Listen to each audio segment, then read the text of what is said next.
This is the newsroom for today, Thursday, February 18, 2021. We're broadcasting to you on E1, Scar TV, NTN and Tarzi TV in Bartica. In the headlines, members of the joint services are tracking the possible locations of 4 prison escapees. City Hall moves to regulate vending in Georgetown. I want you to keep yourself neat, your surrounding clean, and your environment well organized. The once unoccupied Grove Sea Dam on the east bank of Demerara is now a growing squatting settlement taken over by undocumented Venezuelan migrants. But we not get food, we not get money. In tonight's feature, we tell you about a Guyanese businesswoman who is on a mission to save the environment. And in sport, Fabian Allen is the lone West Indian bought at the IPL auction, and Jaguars boosted by West Indies players for a Super 50 semi-final. With the news, I'm Avinash Ramzan. Thanks for joining us. We started by telling you that members of the joint services have gathered intelligence which indicates the possible locations of 4 inmates who escaped from the Mazaruni prison on Tuesday last. While the authorities have not revealed those locations, efforts are underway to have the prison escapees recaptured within the shortest possible time. Kurt Campbell joins us. Home Affairs Minister Robeson Ben on Thursday said that he has received information from members of the joint services that they have received reliable intelligence which points to the possible locations of 4 inmates who escaped from the Mazaruni prison in Region 7 on Tuesday. According to the minister, the men have reportedly split up and are in different locations. The minister did not name those locations and said he would provide a more comprehensive brief when he receives a written report from the Guyana Prison Service.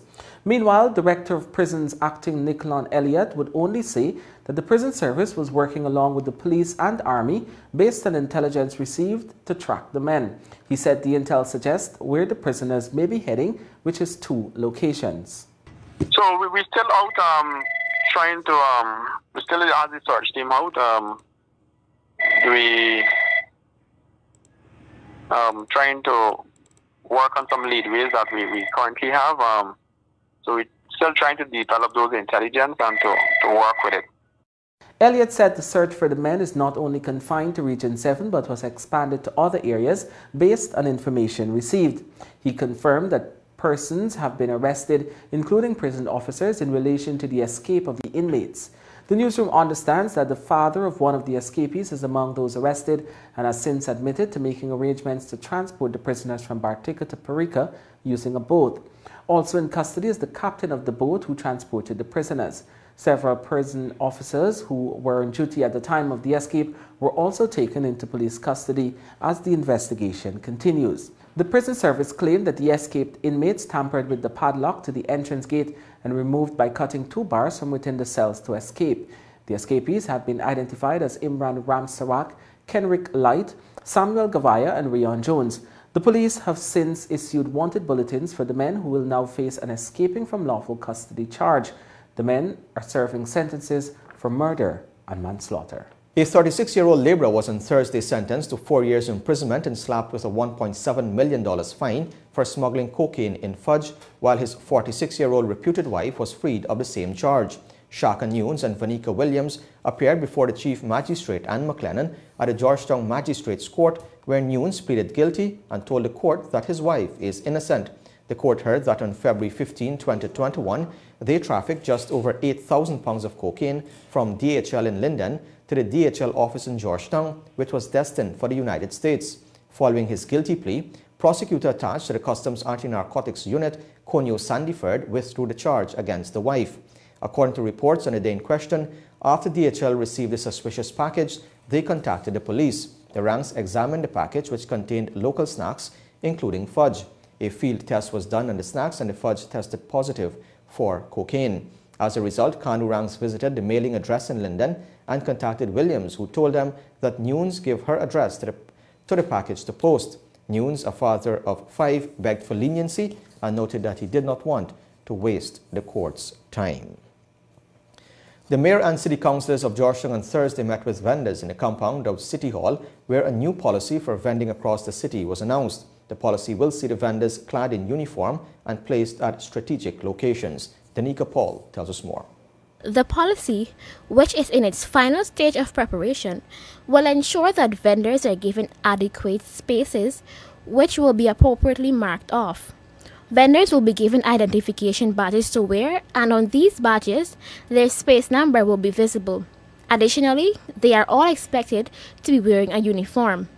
During the meeting with the vendors under the team, Keeping Vending Neat, Clean and Organized, Kurt Clark, the senior supervisor in the tax section of City Hall, acknowledged the financial strain the vendors have been operating under given the COVID-19 pandemic.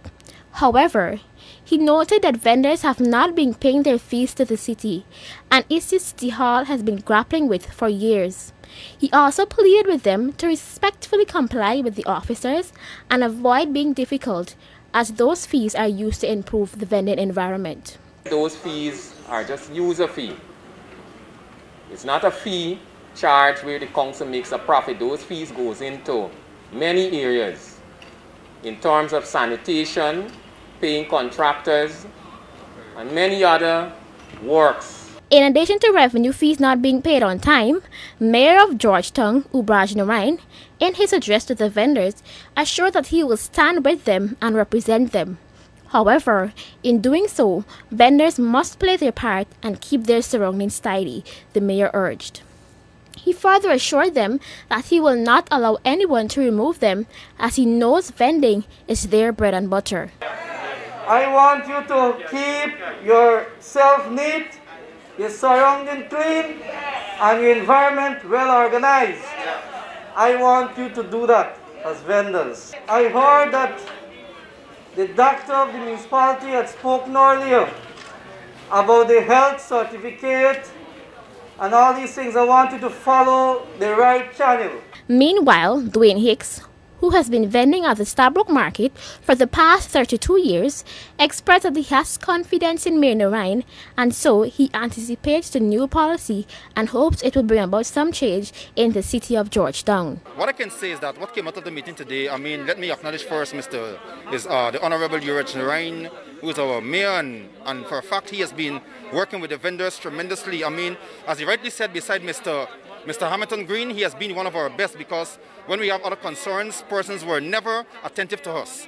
It seems like vending, like our back was against the wall and nobody cares about us. But he has shown us real care and love as a human being. And that is what we are grateful for here today. And also, as a part of the vendors union, let me say that I want to encourage even other vendors to get on board. Because I realize that the mayor does nothing without the union. And anything he wants to do, like the meeting is being called today, he would call the union, he would call our president, Mr. Eon, and to let us know what is going on. So we're very grateful for that. While they were accused of littering the environment, the vendors did not take the blame and instead noted that it is the bigger stores that pay persons to dump garbage in the area. Reporting for the newsroom, I am Dinika Paul. Once unoccupied, the Grove Sea Dam on the east bank of Demerara is now a growing squatting settlement taken over by undocumented Venezuelan migrants. Newsroom's Sheena Henry visited the area, where she spoke to several occupants who willingly shared their daily struggles. Here's what she found out. Leaving Venezuela in hopes of a better life in Guyana, these migrants that reside along the Grove Sea Dam have been struggling with basic necessities such as food and water. Children have no access to education, and adults have been experiencing unemployment problems as they are undocumented. These are their stories. 52-year-old Lilauti Ramnarain has been residing at the Grove Sea Dam on the east bank of Demerara with her two granddaughters after returning from Venezuela over a year ago. Ramnarain is a Guyanese national who lived in Venezuela for over a decade. In an interview with Newsroom, she explained her living conditions. Now, we get a raise when I share the money, the 25,000, I take them by the zinc them and making up the place. Coming in got good zinc, all we used to leak, we take them by some second-hand zinc and make them up a little bit tomorrow. Lilauti's granddaughter, 10-year-old Jennifer Mendoza, has not been able to attend school since she's left the neighboring Spanish-speaking country. I'm Jennifer Mendoza. And this is people want water, light, food, TV, food, clothes, anything, but we not get food. We not get money. You're able to go to school? No, me not go to school here. I'm glad for going to school. I read and get pencil. I'm meeting for get friend. And for me go to school by my sister. And for get water here, for I got nothing. And get big house. Also living in the area are 36-year-old Ginacar Amais and 16-year-old Carlos Manuel Joseph. They also expressed concerns, stating they have no access to education, water, electricity, and proper housing. My son, the student, my son is school. Yeah, the registering school, my son, and me, I have water and light. For the light and current, very proud. I want Guyanese people help the little children for help to go to school and then paper and things. There's a little by then Guyana no got nothing, no got ERADICATE, no got paper, nothing there. When the newsroom visited the area, it was observed that the migrants erected more than 20 structures on the dam, and it keeps increasing. The Venezuelan nationals have been fleeing the Nicolás Maduro-led country, which has been enduring severe economic hardships for several years now. Many have taken up squatting along sea dams, while roaming the city streets selling items to earn $1 and engaging in other forms of livelihood. Reporting for the newsroom from the Grove Sea Dam, I am Sheena Henry. 3 days after the commencement of a mass distribution of filaria medication in regions 3 and 4, the Minister of Health, Dr. Frank Anthony, is reporting that some 39,000 persons across the two regions have taken the pills. He's optimistic that a national medication drive is off to a good start, with the aim being to offer the medication to as many persons as possible and ultimately to be declared filaria-free by the World Health Organization. So far, the response has been really good. We were able, as of yesterday afternoon, to reach at least about 39,000 persons, and that's a relatively good percentage in such a short time. Our teams continue to work, and we would like to urge the population to give them their cooperation, because if we're all successful at this particular program, then in a few months WHO would be able to certify that we have eliminated filaria from Guyana. The teams will spend a total of 14 days in regions 3 and 4. By March 1 to 14, the distribution will be conducted in regions 6 and 10. All other regions will commence on March 18. As the teams continue to work by going house to house and conduct the distribution, Dr. Anthony is urging the population to cooperate. Still ahead on the newsroom, the authorities are investigating the sudden death of a 4-month-old baby girl, and the University of Guyana is getting ready to launch its new specialist training programs for persons looking to venture into Guyana's energy sector. This is the newsroom. Authorities are awaiting the results of a COVID-19 test on a 4-month-old baby girl who suddenly died on Wednesday in Siparuta Village, Region 6. The village Tushao, Car Pinox, told the newsroom that details remain sketchy surrounding the death of the child, but noted that a COVID-19 PCR test was done. The baby's uncle, Danraj Shivmangal, told the newsroom that around 11 hours on Wednesday, the baby developed difficulty breathing and apparently died in her sleep at around 11 hours 15. While the baby was first taken to the Siparuta Health Center, she was subsequently transported to the Skeldon Hospital, where she was pronounced dead. Police headquarters in a statement reported that an investigation is on the way. Meanwhile, the uncle further highlighted that the baby was born with a health condition, but he could not state what condition exactly. Now, the University of Guyana is getting ready to launch its new specialist training programs for persons looking to venture into Guyana's energy sector. With the operationalization of the Institute for Energy Diplomacy on March 1, 2021, some 1,000 persons are expected to be trained by the end of the year. Kurt Campbell tells us more.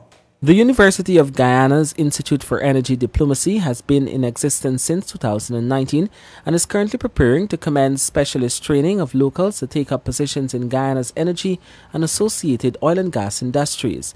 The first batch of 20 persons is to begin training on March 1, 2021, with the Institute hoping to certify 1,000 persons in various disciplines this year. During a national local content policy consultation earlier this week, UG's Vice-Chancellor Dr. Paloma Mohammed announced the formation of the Institute. And we do have an Institute of Energy Diplomacy, which was never actually announced, but it's there, and it has been working to bolt on certain types of specialist training to those areas that we would have not had anything to do with oil and gas. For instance, if you were a lawyer and you are looking for a specialization or an accountant, that institute does that sometimes. When contacted by the newsroom, Dr. Mohammed explained that after receiving permission to set up the institute in 2019, UG quickly began the administrative process so they can teach. But this was put on hold due to the COVID-19 pandemic in 2020. Despite this setback, time was not wasted. There was a restructuring of the program to online mode. Those highly specialized executive courses are taught in small groups of no more than 20 at a time. The institute is said to have 3 strategic aims, which is to provide a wide-ranging specialized professional training to upskill existing professionals in the private and public sector in order to quickly fill the gaps in Guyana's energy sector. The emphasis of the Institute of Energy Diplomacy is not on oil and gas, but on energy and energy sustainability, focusing on the whole spectrum of sustainable energy possibilities, of which petrocarbons are part of the mix, but not the only one. On the petroleum academic side, UG offers 2 specialized programs and several short specialized courses. There is an associate in petroleum engineering and a master's in petroleum engineering. These programs began in the 2018 to 2019 academic year and are offered through the Faculty of Engineering and the Technology and partner institutions. The Institute for Energy Diplomacy only offers professional seminars and short programs. Courses are delivered by a mix of local and internationally accredited and recognized partners. At the moment, courses are offered only to targeted executive enrollment by invitation, but will be opened for general enrollment by June 2021. We tell you now that a heated argument over her whereabouts for an entire day led a 29-year-old car driver, Wisma Linden, to place a knife at the neck of his reputed wife as he threatened to kill her. In response, the 32-year-old woman, who is employed as a supervisor at Church's Chicken Linden branch, stabbed the man and punctured his lung. The man then armed himself with a cutlass and beat her, during which she received a chop wound to the right index finger. The incident occurred at around 21 hours on Wednesday. They were both taken to the Linden Hospital complex, where the female was treated and discharged, after which she was arrested by the police. Her spouse was transferred to the Georgetown Public Hospital to undergo surgery. The cutlass and knife were retrieved by the police. The government will be spending millions over the next year as it seeks to dedicate more resources to address mental health issues, suicide prevention and substance abuse. These resources will see the construction of an 18-bed mental health ward and the drafting of new legislation. Kurt Campbell reports. Following through on President Irfan Ali's promise to invest resources to address the soft issues like mental health, the government has set aside $26 million in the 2021 national budget for the construction of an 18-bed mental health ward at the National REFRAIN Hospital, known as the National Psychiatric Hospital, located in Amsterdam Berbice in Region 6. Health Minister Dr. Frank Anthony said this will be an extension and upgrading of the facility. I think this might be expanding the existing facility so that we can accommodate more patients at the Georgetown Public Hospital. In addition to that, you would know that we have psychiatric beds, say in New Amsterdam. So one of the things is that when patients get acutely ill, they need somewhere where they can come in, be hospitalized, stabilized, and then we are able to send them home again. Additionally, the government is looking to do a review and revision of the Mental Health Act of 1930, a sorely overlooked and outdated piece of legislation. Dr. Anthony reminded that there was a draft bill in 2010 which is now being used in the consultation with stakeholders. He said he hopes to get the bill to Parliament as soon as possible so that a new legal regulatory framework can be established. In the meantime, after the Mental Health Strategic Plan expired in 2020, the government has embarked on a review and evaluation process. Once completed, a new plan will outline the mental health programs for the next 5 years as a means of offering care and support to those affected. A subcomponent of that is suicide prevention, for which a separate strategic plan will be crafted, but one that falls within the realm of mental health. Dr. Anthony said one of the main focuses is to get people to be better able to detect and treat mental health issues. He said the government will also address the issue of substance abuse, which is linked to mental health. Further, the government has allocated over $70 million to address the shortage of essential medication for psychiatric patients. Overall, we've had challenges with shortages of drugs and reagents generally, and that has been a big problem because reviewing the ministry's purchasing of these things we have seen that many of the types of medications that were required were not purchased in a long time. And so there were gaps, there were shortages that were there. And when people come to our health facilities or hospitals and so forth, they were not able to access these medications. Dr. Anthony promised greater resilience and access to mental health services at a national level. This is the newsroom. A Guyanese businesswoman is doing her part to help save the environment with the launch of an eco-friendly and sustainable store, Jars Zero Waste. The store offers a fairly new concept to Guyana, and as Alana Bunbury-Walton explains in tonight's feature, it is quite challenging to get persons to reuse and recycle. But if helping to protect the environment is important to you, then Jars Zero Waste store provides the perfect shopping experience. Isabella Patwa tells us more. The Jars Zero Waste store, located on Garnet Street, Kitty, Georgetown, provides non-plastic options for things persons would use on a daily basis.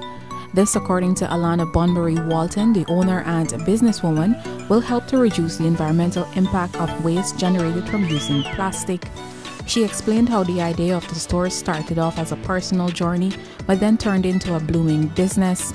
It's no secret that we live in an age where everything is heavily packaged in plastic. And so I kind of wanted to be a solution to the problem. So I started looking for ways in which I can reduce the amount of plastic that I would use on a daily basis. She explained that in Guyana, there are not many options available to help reduce plastic waste, and so she came up with alternatives to everyday products made of plastic. And I came up with a lot of alternative products to all the products we use every day that's made of plastic.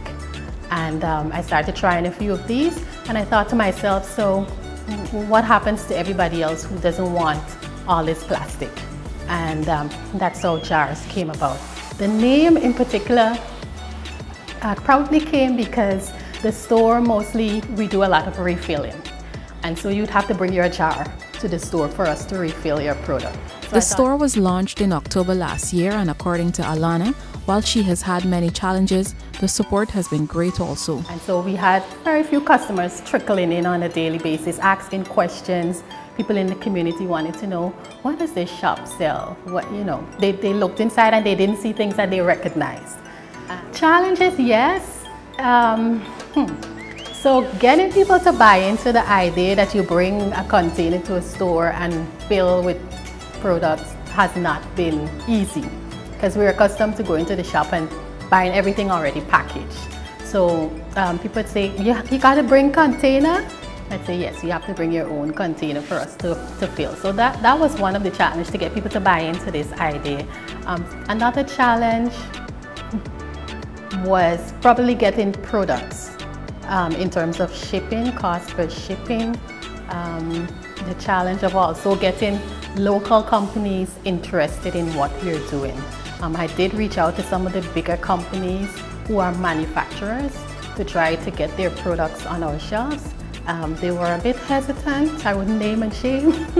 They were a bit hesitant, which kind of made me have to go and import things that we actually produce, which was kind of daunting, because I wanted to focus a lot on what we produce in Guyana. Alana is still encouraging local companies to get on board and join her journey to reduce plastic waste. The store provides a variety of sustainable and eco-friendly options. So for instance, let's say like this dish sponges.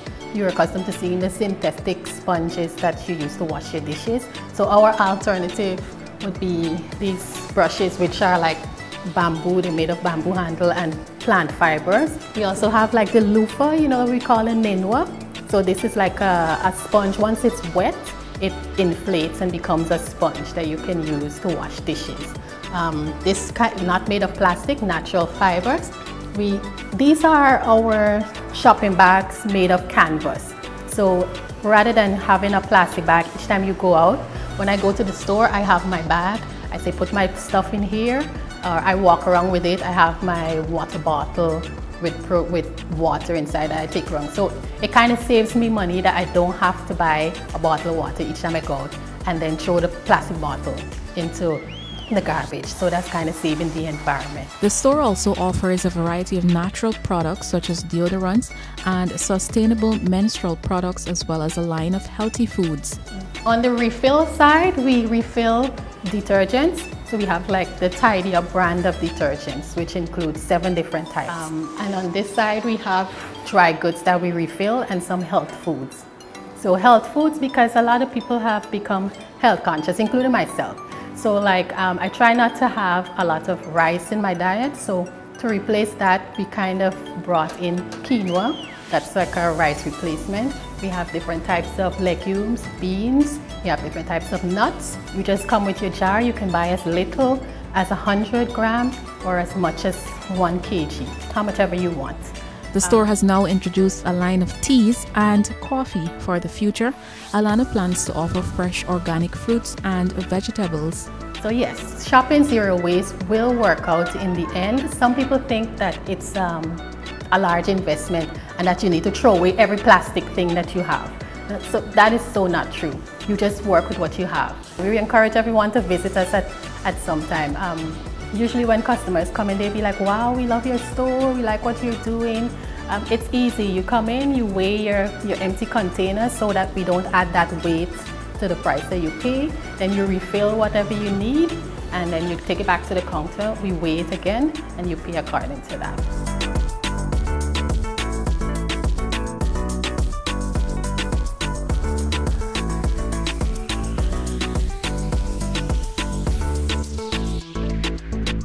Now, as Guyana prepares to observe its 51st Republic anniversary, Movietown Guyana has partnered with the Ministry of Culture, Youth and Sport to host a 12-day MASH festival geared to showcase local talents, businesses and art and craft. Danica Paul got a glimpse of what's on offer at the media launch on Wednesday evening. The entire first floor of the Movietown Mall has been dedicated to showcase matrimony in fine Guyanese style, doing so in an environment that is conducive to the COVID-19 safety measures. The festival, which commenced on February 17th, will run until February 28th. As Movietown is known for celebrating, this festival was planned especially with the patriotic citizens of Guyana in mind. Since it is evident that there will be no matrimony parade this year, the MASH Festival aims to support local businesses while allowing the public to mark the occasion through an exhibition that is free of charge. This event will take place on our entire first floor corridor, as this is the most spacious, and I'm sure you can attest to it being spacious. It is expected to run from today until the 28th of February. A longer period of time discourages any crowding so that patrons can feel safe while celebrating this holiday. Now, safety has always been #1 for Movietown. And that is why our celebration is not just around the holiday itself, but a season. So you have approximately 2 weeks to really experience MASH at Movietown. Unique clothing lines designed by Guyanese are available at the festival, while there are several small businesses showcasing jewelry, clothing, footwear, ornament, souvenir, pottery, and much more. In addition, the Tourism and Hospitality Association of Guyana is sharing the space with local vendors, promoting the beautiful tourist attraction that can be visited throughout the country. The Guyana Tourism Authority will also be part of this festival by having a booth dedicated to providing brochures, magazines, and travel information for all of Guyana's resorts and lodges. Now, I know at this time it's difficult for us to travel, and so we wanted to bring all the information you need so that you can get your traveling done locally. Mitra Ramkumar, president of the Tourism and Hospitality Association of Guyana, said while the tourism industry has been greatly affected by the pandemic, stakeholders remain optimistic about the future. Us in the tourism, hospitality, entertainment, craft, artisans are the hardest hit from this pandemic that we're facing. But Movietown has been able to pull all of that together, and together, as you know, we can destroy and defeat any enemy, including this pandemic. Local vendors at the MASH Festival shared with the Newsroom that they are grateful to be involved in the activity. They hope it will allow Guyanese to not only support locally made products, but also provide an opportunity for them to network and advertise their small businesses. On Guyana's Republic Day on February 23rd, the stage of the movie town will come alive. And in keeping with the theme of promoting local businesses, there will be an evening filled with special performances and a fashion show. So you can come and enjoy during the day or on the weekend. You can browse around. There's so much to go through. And we wanted our Guyanese people to really feel Guyanese when you come into Movie Town. This is a special time for us. We want to celebrate. We want you to celebrate with us. So come on down. It's MASH at Movie Town. Reporting for the Newsroom, I am Danica Paul. When the Newsroom returns, the financial weather and bridge reports along with sports.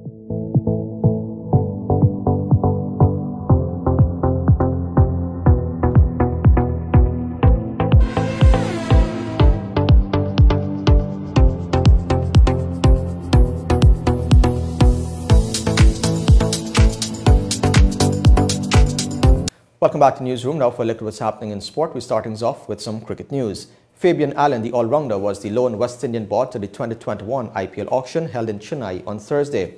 Allen was picked up by the Punjab Kings, the franchise that released him after last season. The West Indians who missed out in selection were Guyanese trio Kimo Paul, Shafin Rutherford and Romario Shepherd, along with Evan Lewis, Sheldon Cottrell, Darren Bravo, Rovman Powell, O'Shane Thomas, Chamar Holder, Alzari Joseph, Obed McCoy, John Ross Jagisar, Fidel Edwards, Jaden Seals, Carlos Braffett, Shannon Gabriel, Kyle Mears and Akil Hussain. 8 West Indians have been retained from last season, namely Dwayne Bravo, Shimron Hetmaya, Chris Gale, Nicholas Puran, Andre Russell, Sunil Narain, Kieran Pollard and Jason Holder. Also notable names who went unsold on Thursday were Aaron Finch, Jason Roy, Alex Hales, Sandeep Lamashane and Martin Guptill. The South African all-rounder Chris Morris broke the IPL record for the most expensive overseas buy, going for 16.25 crore to Rajasthan Royals. The Royal Challengers Bangalore pair, Kyle Jameson and Glenn Maxwell, were the second and third most expensive players at the auction. Australian Steve Smith will head to the Delhi Capitals. Bangladesh all-rounder Shakib Al Hassan has been snapped up by the Kolkata Knight Riders. Indian Test mainstay Cheteshwar Pujara gets a place on the Chennai Super Kings lineup. Veteran spinner Harbhajan Singh heads to Kolkata Knight Riders, and Sachin Tendulkar's son Arjun has been picked by the Mumbai Indians. Now, a clinical display with bat and ball by Trinidad and Tobago Red Force saw them convincingly topple the Leeward Islands Hurricanes to stay unbeaten after 4 matches and go top of the table in the CG Insurance Super 50 Cup. The Leewards pretty much lost the game with the bat as experienced bowling duo of Ravi Rampal and Sunil Narain, who have a combined 293 matches and 454 wickets, rocked their innings. Rampal and Narain took 6 of the 10 wickets to fall as Hurricanes posted 129 in 46.1 overs. Rampal took 3 for 17 and Narain 3 for 36. Red Force then reached the target, scoring 130 for 1 in 24.5 overs, with Jan Otley making 47 and Jason Mohammed 40. On Thursday, Barbados Pride got their campaign back on track by inflicting a 173-run defeat on Windward Islands Volcanoes after making 286 for 8. And West Indies players Veerasamy Permaul and Raymond Reefer will join the Guyana Jaguars squad in the ongoing CG Insurance Super 50 Cup in Antigua. However, due to mandatory quarantine, they will only be available for the semi-finals scheduled for February 24 and 25. Multiple sources within Cricket Guyana Inc. have confirmed that once the duo clears the various COVID-19 protocols, they will be available for selection. The unbeaten Jaguars have virtually 1 foot in the semi-finals, having won all 3 of their matches thus far and still have 2 to play. On Saturday, they will face another unbeaten side, Trinidad and Tobago Red Force, while on Monday they will play Windward Volcanoes. Great West Indies Chief Executive Officer Johnny Grave had revealed that all players from the successful Test series in Bangladesh would arrive in Antigua by Wednesday.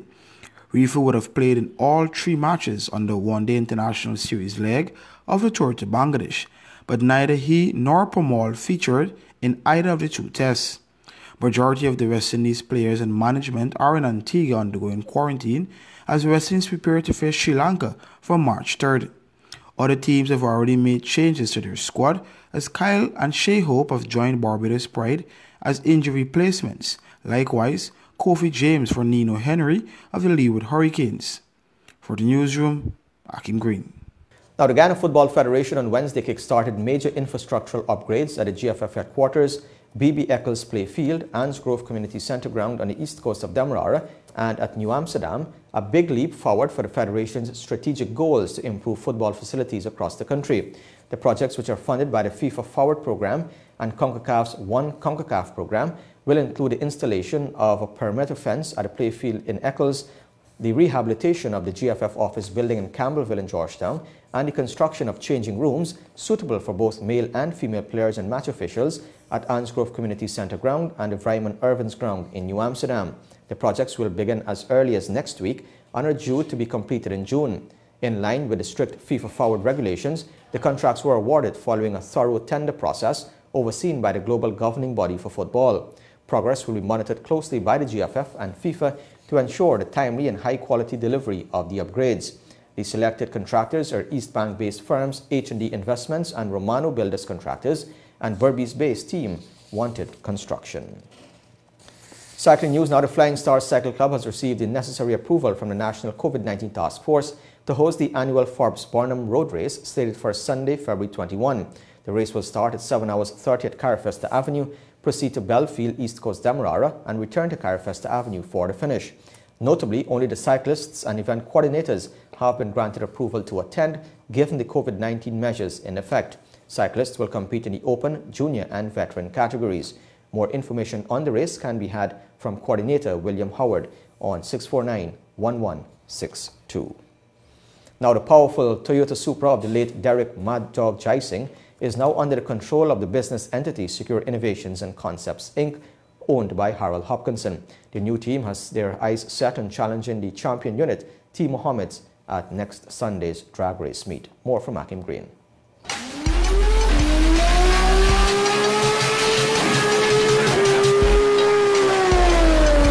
Businessman and racing enthusiast Harold Hopkinson revealed to Newsroom Sporting Tuesday he decided to purchase the vehicle so that the memory of Jaising can live on in the sport, and the fact that he saw immense potential in the car.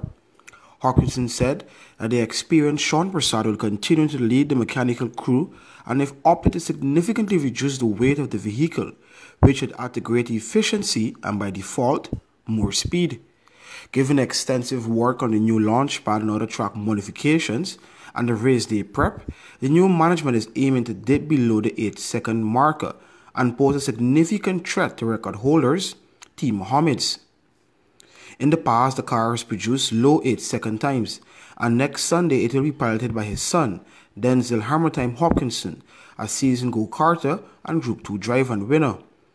The senior Hopkinson, a multiple national handgun champion, said there is a chance he will put on his safety gear and challenge the younger guns. Open quote, "We bought this car firstly to keep the memory alive, but also we will use to market the security firm, so you will see the car at various places and fully branded by the company. It's a great machine, and with the work we are doing, it can go very fast," end quote. He further thanked Guyana Motor Racing and Sports Club President Ramiz Mohammed for his assistance in making sure the car remains in the drag racing fraternity. The new team is gearing up for the February 20th drag race meet at South Dakota Circuit. Idle travel restrictions halting the presence of overseas competitors. It is expected a Supra versus GTR clash to be the marquee event of the day. Persons would only be allowed ticketed entry into the venue, but the exact number has not been finalized as yet. The club, as part of its control mechanisms against COVID-19, is also taking the necessary steps to reduce the number of support staff competitors would bring on race day.